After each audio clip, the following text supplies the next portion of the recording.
Tujuannya kan adalah mempercepat peningkatan ekonomi dan masyarakat secara mandiri dan berkelanjutan di wilayah perbatasan, khususnya di vertikal. Menurut saya ini adalah sesuatu yang penting untuk kita pahami, karena korelasinya kenapa akhirnya bakti pemuda bukan bakti bapak-bapak atau bakti ibu-ibu atau bukan bakti anak SD. Karena kalau kita bicara soal kemandirian,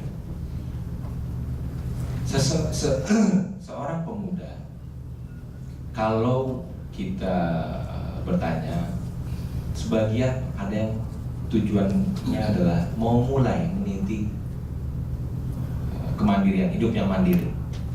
Mandiri sudah lulus kuliah, sudah mulai bekerja, itu kan adalah salah satu bukti bahwa dia mau mandiri. Makanya nanti tadi ada kriterianya, salah satunya dia perlu sudah berpengalaman kerja. Karena kalau dia belum berpengalaman kerja, dia belum ada kemauan untuk mandiri. Sehingga bagaimana kita bisa mempercepat peningkatan ekonomi masyarakat yang mandiri kalau fasilitatornya sendiri itu belum ada kemauan untuk bermandiri. Kemudian berkelanjutan, pemuda menurut saya adalah orang yang masih resah akan masa depan, masih mikirin saya mau ngapain besok. Karena apa? Kalau ngomongin masa lalu belum ada pengalaman. Kemudian kalau boleh kita lanjut ke tujuan khusus. Tujuan khusus yang pengen saya highlight adalah yang terakhir, peningkatan inovasi dan pemanfaatan teknologi tepat guna dalam pembangunan ekonomi masyarakat. Ini adalah salah satu juga roh pemuda di sini. Dengan segala hormat, tapi senior kita, saya masih bilang kita karena nanti akan saya reveal kenapa di belakang. Senior kita, mereka sudah memiliki ilmu, teori, dan pengalaman aplikasi yang terbukti.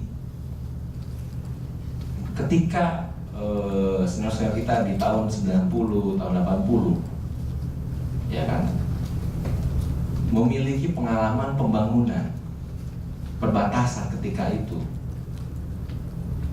di masa lalu, itu sudah terbukti. Kita merupakan salah satu macan Asia waktu itu. Kita salah satu negara yang aktif di dunia internasional. Itu sudah terbukti dan sudah jelas hasilnya. Tapi apakah itu tepat untuk situasi saat ini? Ini saya sangat mudah dalam diskusi awal Bu Latifah mencoba menghindari kata-kata fasilitator atau konsultan atau pendamping, karena itu menurut saya merupakan konotasinya itu sudah seperti sebuah pekerjaan. Tapi kalau pemuda itu adalah, kalau bahasa Inggris itu being ya, idealisme, suatu pemikiran, suatu state of mind. Saya adalah seorang pemuda dan saya akan kemudian berkontribusi kepada masyarakat. Oke. Terus boleh ke syarat-syarat calon.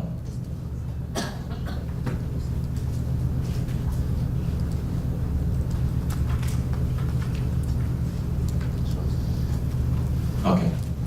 Syarat-syarat calon. Nah, ini kebetulan saya ini sangat bersemangat dengan program ini. Karena apa? Saya punya waktu 1 tahun lagi sebelum saya tidak bisa masuk dalam kriteria ini. Sisa saya 1 tahun lagi. Nah, ya kan?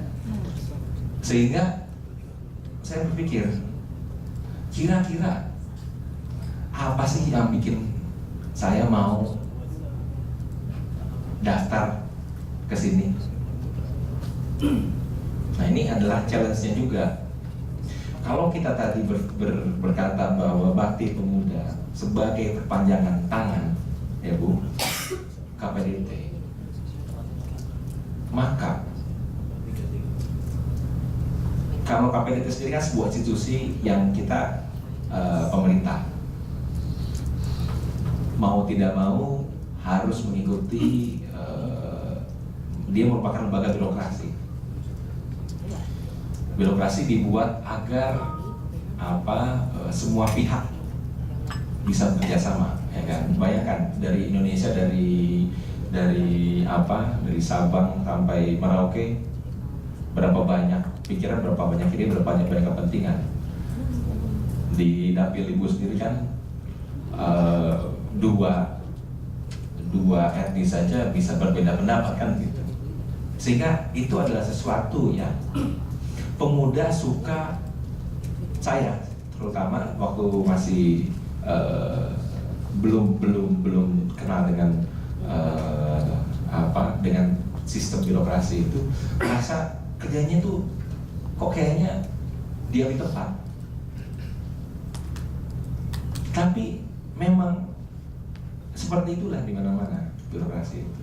Nah sekarang pemuda mau komplain, ya ayo silakan, Twitter ada menyediakan tempat. Mau marah-marah, silakan dengan teman-teman. Tapi kalau mau kontribusi, saya berharap Bakti Pemuda ada banyak channelnya untuk kontribusi pemuda. Bisa melalui organisasi pemuda, seperti kalau saya misalnya kayak ada NGO, kemudian ada gerakan pemuda Ansor, seperti itu bisa di situ. Ada yang melalui media. Ada, saya punya teman yang dia bikin suatu website, kemudian isinya itu memotret wilayah-wilayah daerah tertinggal untuk kemudian mengundang wisatawan, itu bisa.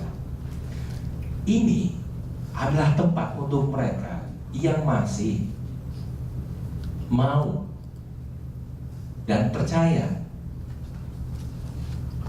bahwa masyarakat kita ini, bangsa kita ini bisa besar dan mau bekerjasama dengan semua pihak, termasuk pemerintah. Saya melihat contoh di programnya JFK Peace Corps.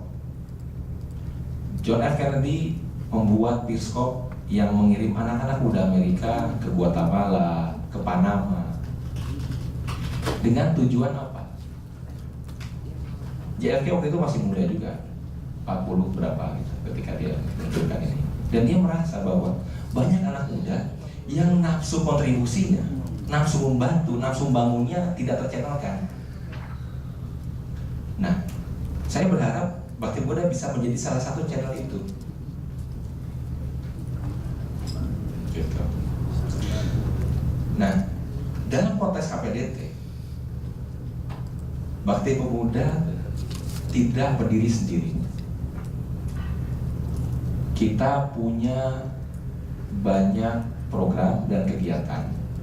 Seperti tadi Pak Yoga sudah menyampaikan, ada bedah desa. Pak Krisman membantu daerah-daerah perbatasan, ada infrastruktur jalan, air bersih, energi dan lain-lain. Di deputi lain, eselon 1 lain, ada yang mengurus ekonomi, ada kelembagaan. Sehingga jangan berpikir bahwa Bakti Pemuda ini adalah one stop shopping, akan menyelesaikan semuanya. Enggak. Bakti Pemuda adalah, kalau bahasanya Pak Deputi tadi, komplementer program. Kalau bahasanya Ibu Hetifah, sebagai perpanjangan tangan KPDT. Tolong, ini adalah satu yang menurut saya konsultan perlu nanti di buku panduan itu juga disampaikan bahwa ada pelatihan nanti untuk memberi ruh itu, memberi pengertian pada para pemuda ini bahwa Anda tidak bekerja sendiri. Anda nggak dilepas sana suruh menyelesaikan masalah ekonomi satu desa sendiri, enggak. Anda itu ke sana, tadi saya observasi, gali potensi, ya kan? Udah, urusan intervensi bukan Anda, Wong.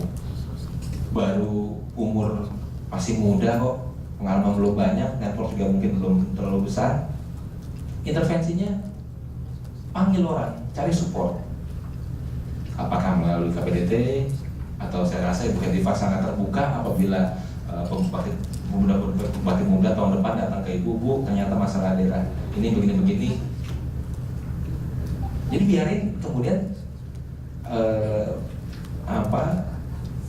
ini sebaiknya, biarkan orang merespon, gitu. Gunakan daya orang lain, Bakti Pemuda ini sebagai sebagai kanalisnya. Kemudian Bakti Pemuda juga dalam konteks membangun daerah perbatasan ini harus, menurut saya ada dua semangat yang harus dibawa. Pertama adalah semangat kontribusi, sehingga saya sangat mendiscourage bagaimana caranya supaya ini bukan merupakan sebuah lahan pekerjaan, bukan. Ini adalah lahan kontribusi sehingga lebih mendekati sukarelawan. Nah, itu bagaimana saya kurang paham juga agar bisa seperti itu semangatnya. Sehingga tentu saja kita menanggung menanggung akomodasi, transportasi, ya gitu. Boleh kita ganti biaya makan, tapi bukan sebagai mata pencaharian, gitu. Karena kalau itu, kalau misalnya untuk teman-teman pemuda yang seperti itu di KPDT sendiri ada channelnya, di Deputi Bagian Kelembagaan ada kader desa, silakan, itu memang digaji sebagai fasilitator, ada bedah desa, ada itu ada channelnya. Tapi kalau mau sukarelawan, benar-benar kontribusi bagi pemuda, gitu.